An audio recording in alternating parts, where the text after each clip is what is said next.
Kumusta po kayong lahat mga minamahal kong kapatid?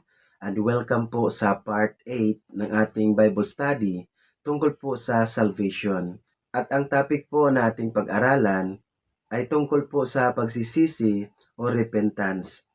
Alam po ba natin mga minamahal kong kapatid na nanawagan po ang Diyos na tayo po ay magsisi at magbalik loob na atin pong mababasa dito po sa aklat ni Isaias, Kapitulo 1 sa talatang 18. Halikayo at tayo'y magpaliwanagan, sabi ni Yahweh. Gaano man kapula ang inyong kasalanan, kayo'y aking papuputiin tulad ng yelo o ng bulak. At dito po sa English translation, from Isaiah chapter 1 verse 18.